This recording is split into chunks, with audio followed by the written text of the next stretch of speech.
we use this exact concept to successfully launch 350 unique private label products on Amazon in only 10 months. Welcome to the Post-Purchase Pro Podcast. This is the only podcast that dives deep into post-purchase marketing to help Amazon sellers increase sales, ranking, reviews, and profits.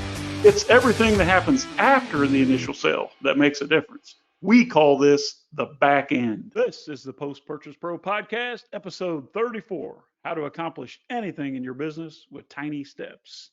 Welcome. It's Sean Hart along with Seth Stephens, a co-founder of Post-Purchase Pro.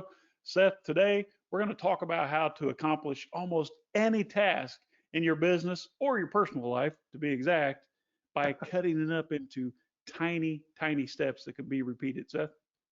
Yeah, it was kind of funny that you brought this topic up because over the last week, Sean, I've been talking with several business owners, especially business owners in the Amazon space, and this keeps coming up. It's like, how do you scale? How can you break your business apart into different processes? How can you get somebody in your business to help you along the way? So when you started talking about, the way that we've been able to build businesses is to break a big task up into small, tiny little steps. I got all amped up and ready to record this today, Sean. Yeah. So what brought it up to me was we all talk often about the 4-minute mile, so the 4-minute mile, it's easy to overlook the story. But when Roger Bannister broke the 4-minute mile on May 6, 1954, Oxford University in the UK, I think I got that right. What people often overlook, Seth, is that he didn't just walk out there and start training for a 4-minute mile. He didn't just jump on the track and decide to run a 4-minute mile. But what people forget is that a lot of people, a heck of a lot smarter than Roger Bannister, said this is impossible. The human body cannot achieve this. Mm-hmm. But luckily, Mr. Bannister did not agree with that theory. And a lot of folks know, obviously, that the 4-minute mile was broken, and that within that year, that record had been broken a couple of more times pretty quickly. It expanded the mind into knowing what was possible. But the most important lesson, Seth, the thing that stands out the most to me, is that when Roger went out to do that, he didn't do it in one sitting. First, he trained to see if he could get to the point. His goal was to do a quarter of a mile in 15 minutes, right? Or I'm sorry, in 1 minute. I'm reading over here at the same time. So you can't go out there and say, hey, I'm going to run a mile in 4 minutes. No, he says, I'm going to run a quarter of a mile in 1 minute. Okay, check. That was a tiny step. Now let's see if I can do a half a mile, right, in 30 seconds. Check. Now let's see if we can. Oh my gosh, yeah. See, I'm getting my facts backwards there. But the idea is that if you want to complete the mile in 4 minutes, cut it up into tiny bite-sized pieces. Right. Right. Do your quarter mile in 1 minute. Do your half a mile in 2 minutes, and then once you accomplish that task, go out there and do your 3/4 of a mile in 3 minutes. And then finally, he was able to go out and break the 4-minute mile mark. Legend has it, we weren't there because it was 20 years before I was even thought of, is that the time was 3 minutes, 59 seconds.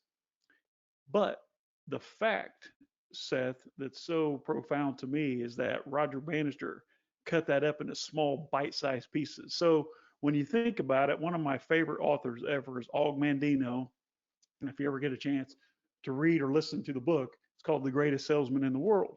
And one of the quotes that Og says in the book that changed me and influenced my entire future as a young boy, when I first read the book, I was probably 12, 13 years old, and literally committed it to memory at 15 years old. No joke. He says that in truth, one step at a time is not too difficult. And that I know that small attempts repeated will complete any undertaking. Just think about that in your business, in your life, in your relationships, launching products on Amazon. If you can take any task and cut it up into tiny bite-sized pieces, then you can literally accomplish anything. Seth? Yeah, and that's what we used to grow our business. And what kind of gave me a lot of inspiration this week, Sean, was I was talking to a young lady who was interested in Post-Purchase Pro, and she was giving me a background on her business. And she said, well, it's a lot more successful than what I thought I was going to be getting into. So it's kind of taking me by surprise. And I'm really struggling with scaling. Like, how do I, hand off some of the tasks in the business that I just no longer have time for? And I was telling her how we use this exact concept to successfully launch 350 unique private label products on Amazon in only 10 months. And she said, what? She goes, how did you do that? And basically what I explained to her was we broke each piece down into a tiny, tiny little step. And it was assigned to one person. So like when we were doing all of that launching, you were having samples sent. I remember a box would show up every week to our office in Indianapolis, and it would be the 7 samples for the 7 products that we were launching this week. And we would take the samples out of the box, and we would take one sample and set it on, desk number 1, which was our photographer.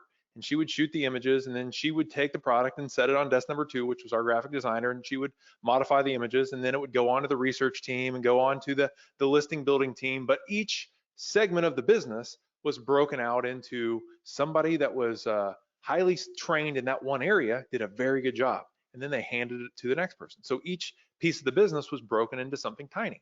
And when you're first starting out, you won't have any tiny pieces. You'll be doing all the tiny pieces. But as you scale, you will identify, hey, I'm doing this over and over again. I'm going to systematize this, record this tiny little step, and hand it to somebody else. And that's the start of how you start to gain scale in your business, because you can have somebody step in and help out. But don't ever try to do this without first really understanding what that role should look like. So before we would hand a task off to our keyword research team, for instance, we would use the best minds that we could get a hold of and figure out the best process for that tiny little step that was keyword research. And then we would record the process of doing the best keyword research we could possibly do, and then fill that seat. Sean? Yeah, so I remember watching, and this, I'm sure you can find it on YouTube somewhere, but I watched a demonstration where a gentleman was doing some research on what it takes to knock over a string of dominoes. Maybe you're familiar with it. Yeah. So when you first watch the video, he's like placing a tiny domino with tweezers. I mean, microscopic. But the reality is, the physics of it is, which is nowhere near my forte, the physics is that a tiny domino can knock over a domino that is 50% larger. Did you know that? 1.5 times bigger domino. And at the end of the day, a short string of dominoes, starting with a tiny domino, like a few millimeters that he used tweezers, finally knocked over like a 3-foot domino that weighed 50 pounds, which is like, the math was ridiculous. It was astonishing, to say the least, that from the energy, the kinetic energy in that tiny domino translated into like 1 billion times more energy to knock over that large 3-foot wide 51-pound domino. And so the idea is that if you can take one tiny task at a time, Seth, and then leverage and multiply that energy into the next task, biting off just a little bit more. It's the way, as Og Mandino would call it, it's the way the ant devours a tiger, one bite at a time. It's the way the slave builds a pyramid, one block at a time. So small tasks repeated will and can and will complete any undertaking. And Henry Ford was actually quoted as saying, let's see, I wrote it here, nothing is particularly hard. I told you I couldn't say particularly. Nothing is particularly hard if you divide it into small jobs. So yes, Seth, we all want the world and everything that's in it, right? Like Tony Montana.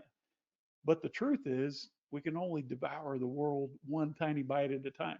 And to complete this massive task, this huge undertaking, this goal, this moonshot of a goal that you have to first take step 1, put one foot in front of the other, and then take a little bigger step and a little bigger step. Eventually, you're knocking over the biggest domino in the world, Seth. Yep. And Sean, the whole domino example is laid out very, very nicely in the book, The One Thing. So I've read that book. I love that book because of what that principle teaches you.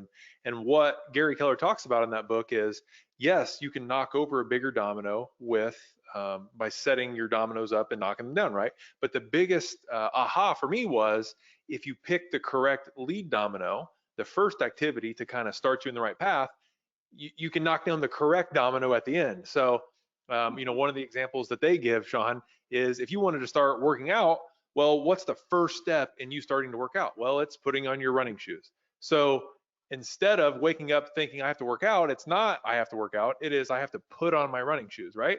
And then that becomes easier to get to the next step. So same thing in anything in your life. If you can pick the first step and make sure that it sets you in line with where you're going, then everything gets easier. Yeah, a couple of weeks ago, Seth, we talked about how important it is to get that first yes, that tiny commitment that leads to all bigger commitments. And the domino effect or the bite-sized piece effect is exactly the same. Now, unfortunately, my friend, I didn't learn that I didn't know that I knew this or know that I learned this until later on in life. But with every new venture, from the time I was selling roses on the street till I was selling framed art, Oriental rugs, heaters, bicycles, scooters, all of that. It all started with that very first sale. And when we were doing rechargeable heaters back in 2000, 2001, geez, I'm getting old, aren't I? It all started with that very first commitment of ordering that first container. But what we didn't realize until we were well into that battle is that one container of product turned into 3 containers.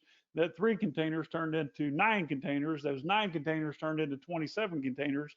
Before you know Yep. it, in just a few short months, back then, manufacturing was faster, ocean freight was a lot faster. We were able to take, I think it was $150,000 investment of 3 people, myself and 2 other $50,000 investors. And we grew that to a $10 million company in the first 12 months. I was in my 20s, and to me, I didn't realize what we were doing. But looking back, Seth, all we were doing was leveraging those tiny efforts to get maximum results and then repeating the process. And we Yep. built a massive business from it, Seth. Yeah, and one last thought before we get out of here, guys. It is, you've probably heard this concept before, Sean, but this one always helped me. It's whenever you're looking at like a big goal, you don't have to focus on the big goal. You can focus on what a lot of people call the most important next step. So if you're building your Amazon business and say you wanted to add post-purchase marketing to it, well, Mm-hmm. yeah, that looks like a big task. You got to learn copywriting, set up integrations, build funnels, all that stuff. But really, what's the most important next step? Well, it is what can you put in your product to actually get your customers to come and engage with you? That's the first step, right? So it's just designing an insert. That's it. And then the next thing is, building an opt-in page. That's not too hard, right? But if you look at post-purchase marketing as a whole, it's a huge process. It's a huge problem to solve. But if you look at it in terms of the most important next step on anything that you're working on, then it becomes a lot more manageable. Yeah, it reminds me of the business that we sold in middle of 2020. Just for privacy reasons, I don't want to go into brand names, but that entire business that was sold for multiple millions of dollars was created from a tiny email list of just 121 people. You know exactly what I'm talking about. Yeah. Those 121 people were only those who engaged with us during Google Hangouts, where we would go online and discuss, opportunities, just like we're doing right here, and sharing our strategies with others through a free platform. Those 121 names on that list created a multi-million dollar business, and over a 5-year period grew into probably 30,000 names on the list, all hyperactive fans of what we were doing. So I know that you're facing insurmountable odds, or what seems to be insurmountable odds, and you don't know where to start. I don't care if it's launching a new product, if it's building your next company or your first company, or taking your existing company to the next level. It all starts with that tiny first step. And like Seth says, if you can get the first step right and then leverage the success from that step to get where you really need to go, then I think you'll look back like we have several times and go, wow, I truly can't believe what we accomplished in such a small amount of time. So hopefully you found today's podcast valuable. If you have, let us know. Drop us a note, put a comment under this video or in the podcast platform. Review the podcast, share it with your friends, and tell us how we're doing. If you're enjoying the content, if you're not, then just keep it to yourself. This has been the Post Purchase Podcast, episode 34, how to accomplish anything in your business with tiny steps. We'll see you next week.